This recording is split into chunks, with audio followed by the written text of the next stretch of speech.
Right guys, welcome back to the channel and to episode 4, and today I'm going to be adding a few more base colours and start to add some of the washes and shades to Tyberos. So the first colour I'm going to be using is Lead Belcher today, and what we're going to do with Lead Belcher is all of the silver areas we will be painting up. Lead Belcher is a base silver, so it goes very, very nice on black. Just straighten this up on my palette. And what we're going to do with Lead Belcher is we are going to paint all of the bolts on the front of the armour. Again, similar style to the red, where I'm actually going to cover most of the black, but not quite all of it.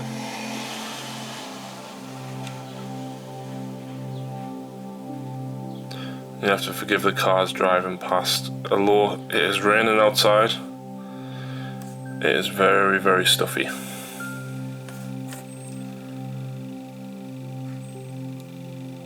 And as you can see, by the time I've added all the base colours on, before I even get to the washes, the detail on this model, and it just really, really helps bring out the character of the model. I think, you know, if you're not a confident painter, it doesn't take too much to make a model look decent. I mean, to be honest, you know, if you're not into painting as much as what I am or other people are, you could paint a model up to this standard and you know, it would still look really good on the gaming table.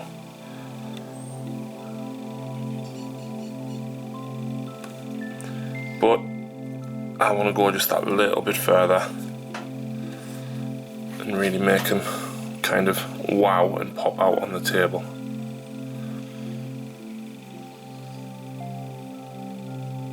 With the blades here, I am actually going to paint the entire blade silver rather than just highlighting it,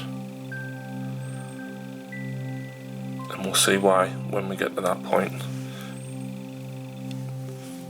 a little later.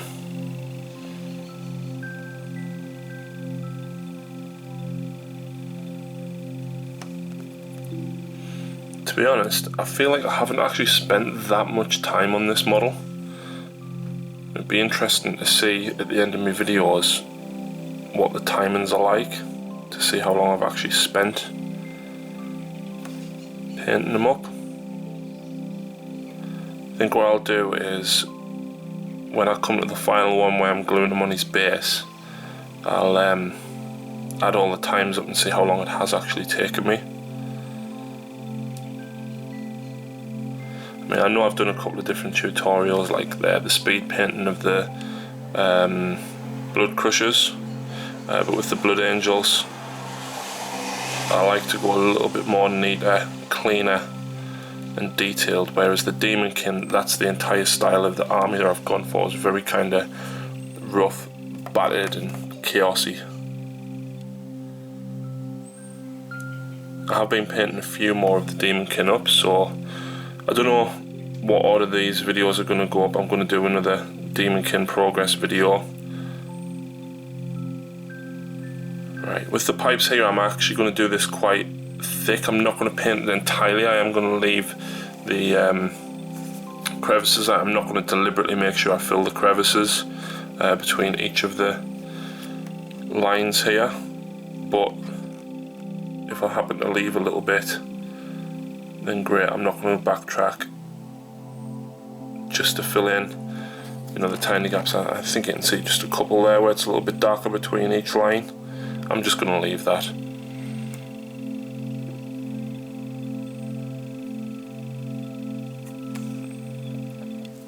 But yeah, but even just adding the silver on, the amount of pop that you get, it's really fantastic. It's been a long time since I painted a Blood Angel actually, so I'm actually quite enjoying this.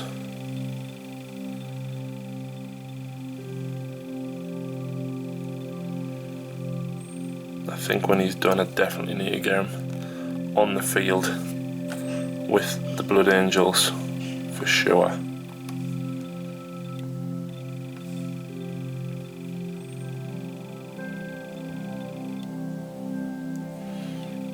just remembering basically nearly all of the black that I've done will be getting repainted with the silver. When I'm doing the chains here at the top of the skulls as well, again, I'm not going to apply the lead belcher too thickly because you can still see the gaps between, and you know, it's not exactly dry brushing, but you know, if it leaves the gaps enough so you can see the shade, then great.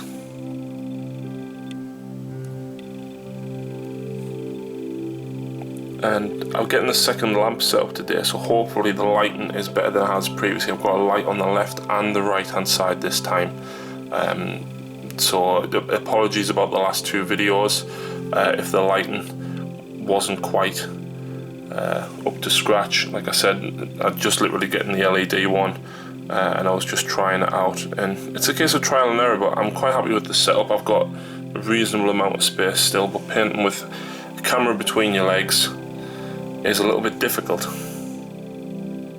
but I am enjoying this, and even though I'm just rambling on and talking crap, or not necessarily crap, but nothing in particular, I'm actually quite enjoying it. So I've already got a second paint and build, or build and paint planned. I won't tell you where it is at the moment, but I do have it planned. So when this guy's finished, we'll move on to that unit as well.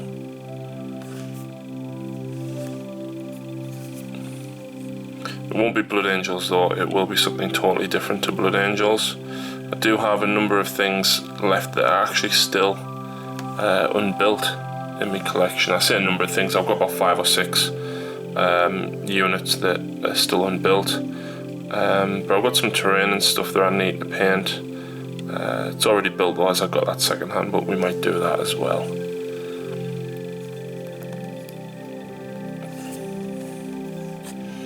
So I'm just about done with most of the bolts. Like I said, I have done all of the bolts that are painted black. I've now done silver. I'm not going to paint the power fist part of it silver though, and we'll show you why a little bit later when we come to start highlighting. But now that, well, almost now that the bolts are done, the only other thing that we really need to do is the tubing between the armor plates. That needs dry brushing, I feel.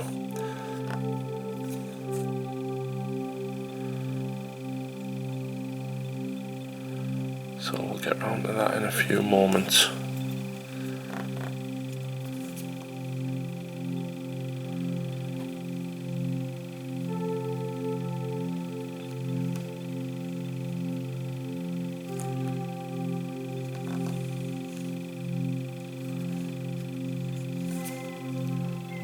Touch up the bolts on this side, make sure that they're all fully covered. Right, so let's dry the brush off, and then what I'm going to do is just dry brush the vents in the back. I don't mind if I get a slight amount of silver on the red at this side at all. You know, the vents are there, it's going to be dirty and mucky around the vents. And actually I've missed a couple of bolts.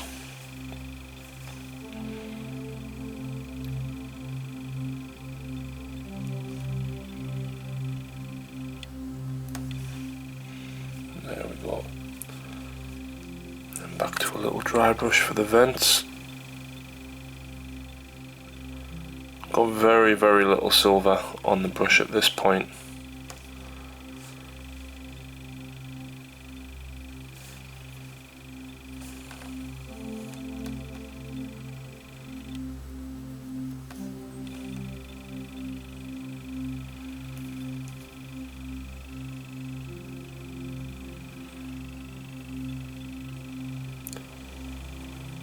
There we go, I'm even remembering the ones under the armpits.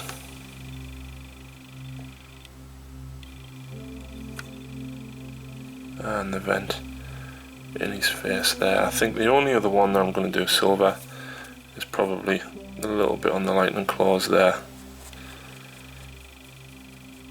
But this one,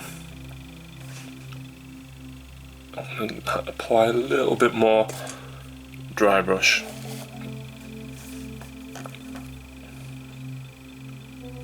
to the whole rear part of the lightning claws.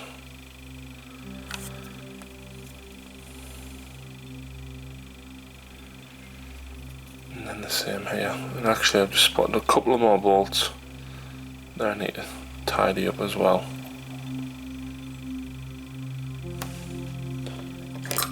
And just clean my brush up, because dry brushing tends to remove the point of your brush.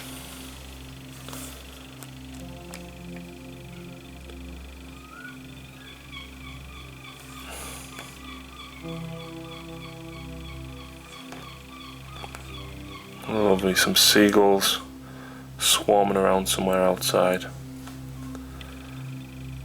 And the bolts that I missed are just these few here on the corners of the elbows.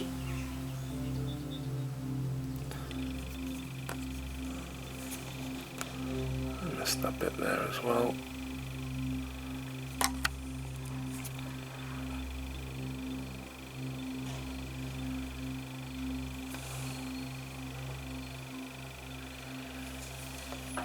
And there we go, there's the silver done.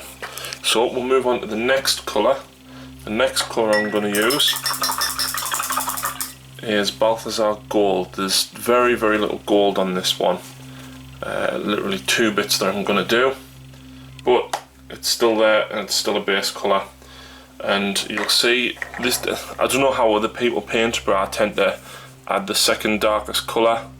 Kind of like what I did with the red, then shade it and then highlight it up. And that's how I apply all of my colours. So for the gold, all I'm painting gold, I can't quite see because of the shadows there, is the insignia that is on the plate in front of his legs.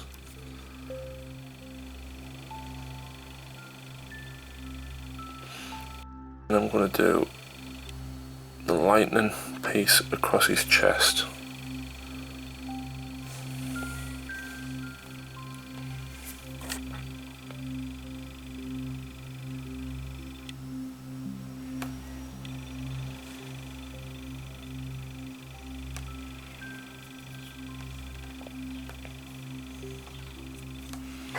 Sorry, there's Balthazar Gold. It's a base gold, so it goes on very, very nicely over black.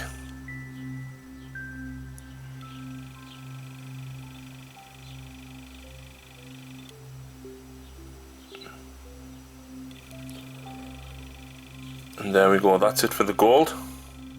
Just those 2 little pieces. Let's get him in a better position to see him.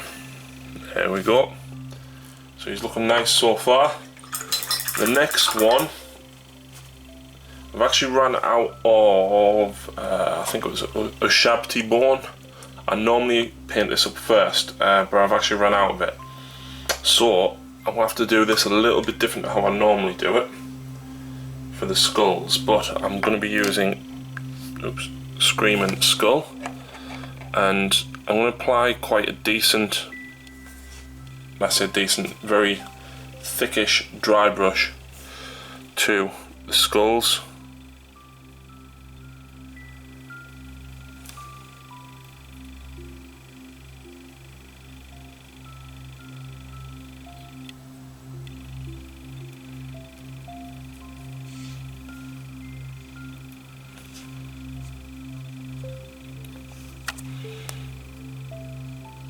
It's always worth trying to repoint your brush, especially when you're dry brushing.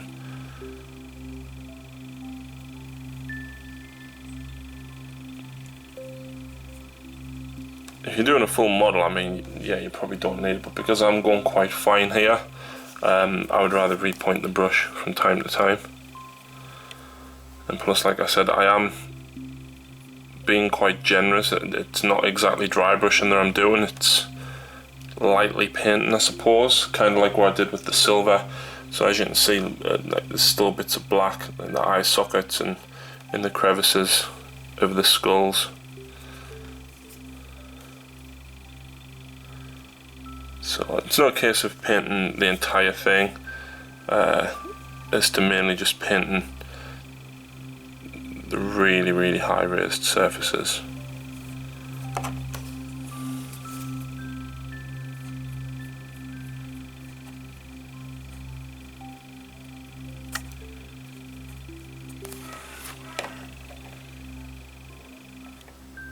There we go. That is it for all of the base colours that I'm going to be using on the model. So from this point, it's basically shade and highlight. So the next stage that I'm going to be doing is applying some Nuln Oil, and I'm going to do that on most of the silver parts and one or two other parts as well. Now my Nuln Oil has almost run out, but I've got another bottle here next to us, but I might as well empty the bottle. Nuln Oil is fantastic. It really darkens down any colours and applies a really nice shade. And what I'm going to do is I'm actually going to darken the purity seals.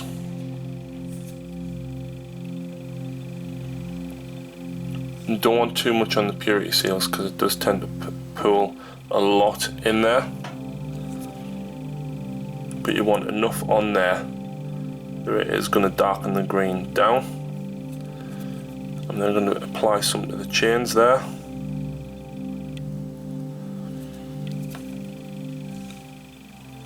and some on the blades of the chain sword, the chain fist even.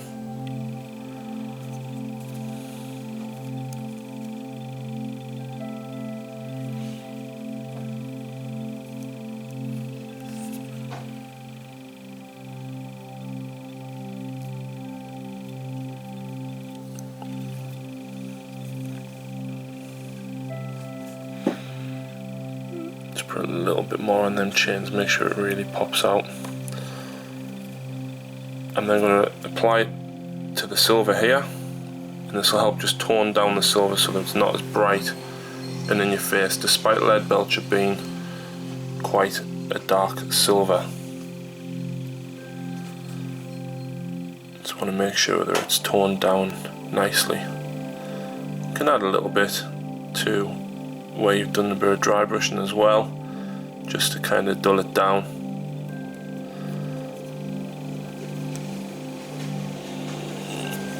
And I think I'm going to add a small amount just here to help pop the details out on the vents on the back of the lightning claws there as well.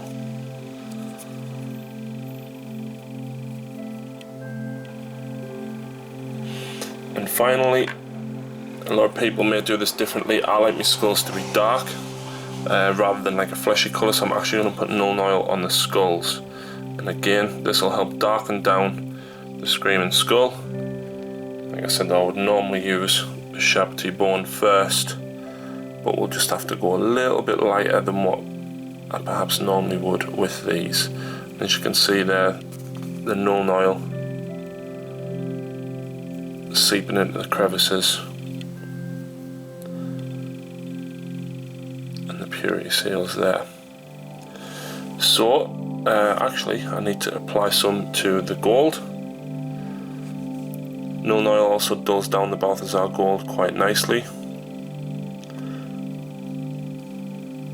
and I've just realised there we've missed the skull on the chest, so I'll jump back to that.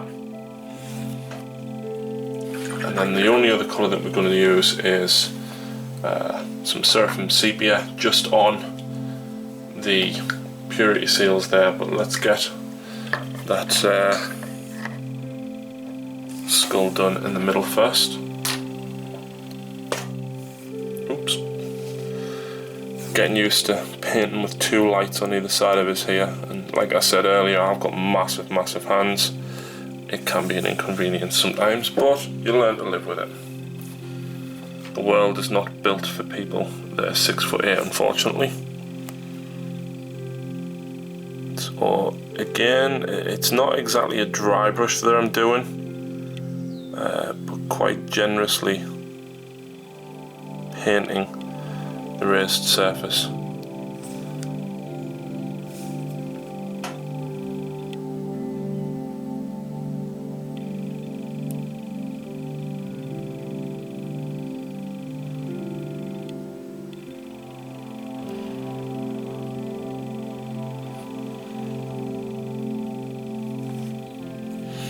There we go, we'll let that one dry and we'll come back with some Nuln Oil on that, but for the moment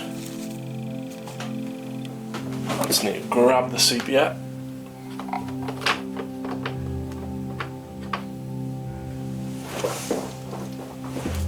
I normally have all the paints ready that I'm going to be using, but I totally forgot about that. Cerebrum sepia wash. Like I said before with the Nuln Oil, it's very, very nice to just seep in and darken down some of the colours, so just darkening down the purity seals there.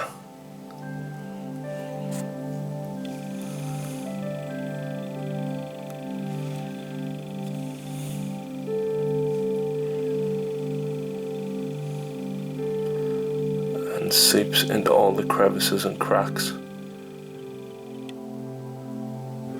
What you can also do is any of the silver that you want to add a kind of rust effect to, you can add a little bit of sepia on.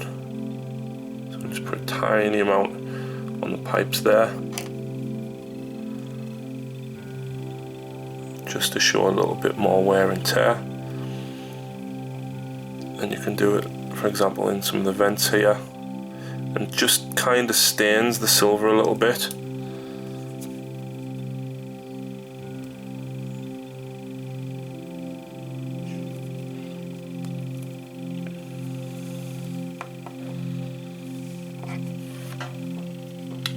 Let's have a look. There we go. So that's the next stage complete. Apart from that skull in the middle, I'll jump back in and do that. But that's it for this episode. We'll come back next time when I start highlighting the rest of the colours up.